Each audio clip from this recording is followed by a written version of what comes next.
আন্দোলন করার সাথে সাথে আমাদেরকে অ্যারেস্ট করা হয়েছিল জুলাইয়ের 19 তারিখ। 33 দিন জেলখানায় ছিলাম। আমাদেরকে হয়তো সৌদি আরব পুনরায় পাঠানো হোক, অথবা আমাদেরকে দেশে একটি কর্মসংস্থানের ব্যবস্থা করা হোক। তাবুক থেকে আমরা একটা কোঠা আন্দোলনের মিছিলে অংশগ্রহণ করে আমাদের ছাত্র ভাইদের উপরে নির্যাতনে গুলি চালানো হয়েছে। ওই গুলি চালানো শহীদ সাহিদেরকে দেখা আমরা আর সহ্য করতে পারিনি। আমরা আন্দোলন করতে গিয়া আমাদেরকে সৌদির প্রশাসন 3 বাহিনী অ্যাটাক করে। জুলাইয়ের 19 তারিখ আর আগস্টের 21 তারিখ আমাদের ফ্লাইট হয়েছে। 22 তারিখ আমরা বাংলাদেশে পৌঁছাইছি। আমাদের কিছু লোক পানিবন্দী ছিল, এর জন্য আমাদের আসতে দেরি হয়েছে। আমাদের ডক্টর ইউনূসের কাছে যেন পৌঁছায়, আমাদের ছাত্র নেতা বর্তমানে যারা আছে তাদের কাছে যেন পৌঁছায়। আমাদের অনুরোধ, ওনারা যেন আমাদের জন্য একটা কিছু করে, এটা হলো আমাদের দাবি। আমরা তো নিঃস্ব, আমরা ব্যবসা বাণিজ্য দোকানপাট ফালায় আসছি, গাড়ি আছে, প্রত্যেকেরই গাড়ি আছে, ঠিক আছে। আমরা নিঃস্ব, আমাদের জন্য উনি কিছু করেন, এটাই আমাদের দাবি। আমার ব্যক্তিগত গাড়ি ছিল, আমার এই ভাইয়ের ব্যক্তিগত গাড়ি ছিল, আমাদের মধ্যে অনেকেরই বিজনেস ছিল, আবার অনেকে চাকরি করত। আমাদের মধ্যে অধিকাংশ প্রবাসী এখনও ঋণগ্রস্ত, কারণ তারা নতুন প্রবাসী। আমাদের গাড়িটুকু আমাদেরকে বিক্রি করে আসতে দেওয়া হয় নাই। আমাদের গাড়িগুলো এখনও পড়ে আছে। আমাদের যে শেষ সম্বলটুকু ছিল, আমাদের সম্পূর্ণ শেষ সম্বল সহ আমাদের ওইখানেই রয়ে গেছে। আমরা এখন নিঃস্ব। দেশের মাটিতে আমাদেরকে পাঠিয়ে দিছে। এই মুহূর্তে আমরা যে আমাদের পরিবার পরিজনকে নিয়ে চলবো, এই ধরনের কোনো সুব্যবস্থা নাই। আমাদের দাবি, আমরা এখন অসহায়, আমাদেরকে পরিবার পরিজন নিয়ে চলার মতো কোনো পরিস্থিতি নাই। আমাদের দাবি ডক্টর ইউনূস স্যারের কাছে, তিনি আমাদের জন্য যাতে কিছু করে, আমাদেরকে হয়তো সৌদি আরব পুনরায় পাঠানো হোক, অথবা আমাদেরকে দেশে একটি কর্মসংস্থানের ব্যবস্থা করা হোক, যাতে করে আমরা আমাদের পরিবার পরিজন নিয়ে চলতে পারি। আর না হয় আমাদের রাস্তায় নামা ছাড়া আমাদের আর কোনো উপায় নেই। তাবুক থেকে আমরা একটা কোঠা আন্দোলনের মিছিলে অংশগ্রহণ করে আমাদের ছাত্র ভাইদের উপরে নির্যাতনে গুলি চালানো হয়েছে। ওই গুলি চালানো শহীদ সাহিদেরকে দেখা আমরা আর সহ্য করতে পারিনি।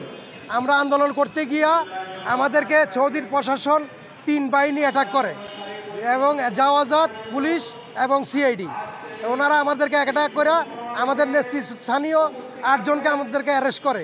ওখানে শত শত লোক ছিল, ওরা কিছু চলে গেছে এবং আমাদেরকে অ্যারেস্ট করা হয়েছে। আমাদেরকে বলেছে তোমাদের 10 বছর সাজা হবে, তোমরা এই দেশে এগুলা কেন করছো, তোমাদের দেশে আন্দোলন এখানে করছো কেন? আমরা বললাম, আমরা আমাদের ছাত্র ভাইদের উপরে গুলি করা হইতে আছে এবং আমাদেরকে কোনো চাকরি দিতে আসে না, আমাদের সন্তানদেরকে কোনো চাকরি দিতে আসে না। আমরা নিরুপায় হইয়া আন্দোলনে যোগ দেই। এবং আমাদের বিজনেস ছিল, আমার ভাইয়ের মাকসালা ছিল, ওই ভাইয়ের গাড়ি ছিল, আর আমার বাগালা ছিল, মুদি দোকান, ওটাকে বাগালা বলে। আমার আজকে আমি 1,10,00,000 রিয়াল, 1,10,000 রিয়াল নিয়ে আমার ব্যাংক রিসিট আছে। আমি দেশের থেকে জমিন বিক্রি করে নিচ্ছি, আমার ওয়াইফের স্বর্ণ বিক্রি করে নিচ্ছি, আমার আত্মীয় স্বজন থেকে আমি ধার নিচ্ছি, লোন নিচ্ছি। আমি এই 40 লক্ষ টাকা কই থেকে ঋণ শোধ করবো? ওই দেশের সরকার আমার কাছে ফুটেজ আছে এবং আমার কাছে লাইসেন্স আছে, আমার দোকানে সব কিছু আছে। যদি এগুলো দেখতে চায় আমি এগুলো দেখাতে পারবো। আমার উদ্দেশ্য হয়েছে, আমাদের দাবি তত্ত্বাবধায়ক সরকারের প্রধান উপদেষ্টা ডক্টর ইউনূস সাহেবের কাছে।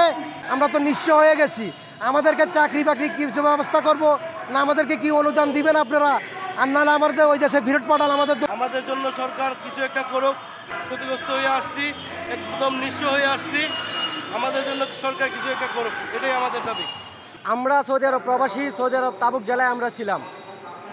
আমরা গত 19 জুলাই আমরা বাংলাদেশের যে আন্দোলন হয়েছে, স্বৈরাচারী পতনের আন্দোলন, বৈষম্য বিরোধী ছাত্র আন্দোলন, আমরা সেই আন্দোলনে যোগদান করি। গত 19 জুলাই শুক্রবার আমরা সৌদি আরব তাবুক থেকে একটা প্রতিবাদ মিছিলের আয়োজন করি। সেই প্রতিবাদ মিছিল থেকে আমাদেরকে সৌদি প্রশাসন গ্রেপ্তার করে। আমরা সেখানে শত শত প্রবাসী ছিলাম, এর মধ্যে আমরা 8 জনকে সৌদি প্রশাসন চিহ্নিত করে আমাদেরকে গ্রেপ্তার করছে। সিআইডির হেড অফিসে আমাদেরকে নিয়ে যায়, সেখানে আমাদেরকে 22 দিন রাখা হয়েছে রিমান্ড অবস্থায়। পায়ে বেরি পরানো ছিল 22 দিন, বাথরুম প্রস্রাব করতে দেওয়া হয় নাই। সকালে আমরা যদি বলতাম বাথরুমে যাব, বিকালে নিয়ে যাইত। আমাদেরকে খাইতে দেওয়া হয় নাই। আমরা যখন বলতাম আমাদেরকে খেতে দেন কিছু, তখন বলতো তোদের কাছে টাকা থাকলে তোরা কিনে আন। সে অবস্থায় আমাদেরকে 22 দিন পার করতে হয়েছে। আমাদেরকে সেখান থেকে ট্রান্সফার করা হয় সফর জেলে। আমরা সফর জেলে অবস্থান করি 11 দিন। তারপরে 11 দিন পর আমাদেরকে বাংলাদেশে ফাইনাল এক্সিটে পাঠিয়ে দেওয়া হয়। আমার প্রশ্ন হলো, বাংলাদেশ দূতাবাস, সৌদি আরবস্থ বাংলাদেশ দূতাবাসকে রাখা হয়েছে প্রবাসীদেরকে সেবা দেওয়ার জন্য। সেই দূতাবাসের কর্মকর্তারা তারা স্পষ্ট ভাষণ দিয়েছে, স্পষ্ট বলে দিয়েছে যে সৌদি দূতাবাস কোনো প্রবাসী যারা মিছিল করেছে তাদের দায়ভার নেবে না। সৌদি দূতাবাসের এত বড় সাহস কোথার থেকে হয়? যদি তারা এই কথা বলতে পারে যে তারা প্রবাসীদের দায়ভার নেবে না, তাহলে তারা সরকারের দালালি করতে গিয়ে তারা এই কথা বলেছে। আজকে হাজার হাজার প্রবাসীকে দেশে ফিরে আসতে হয়েছে নিঃস্ব হয়ে। আমরা 33 দিন ছিলাম, বাংলাদেশ দূতাবাসের কোনো কর্মকর্তা একদিনের জন্য আমাদেরকে দেখতে যায় নাই, আমাদের সমস্যাটুকু জানতে যায় নাই। অন্য দেশের দূতাবাস প্রতিদিন না পারে প্রতি সপ্তাহে 2 থেকে 3 দিন আসে। বাংলাদেশের দূতাবাস আমরা 33 দিন ছিলাম, এর মধ্যে একদিনও যায় না কোনো প্রবাসীকে দেখার জন্য। আমরা এখানে যে 8 জন আছি, আমরা সবাই বৈধ প্রবাসী ছিলাম। আমাদের সবার বৈধ কাগজপত্র ছিল, আকামা ছিল।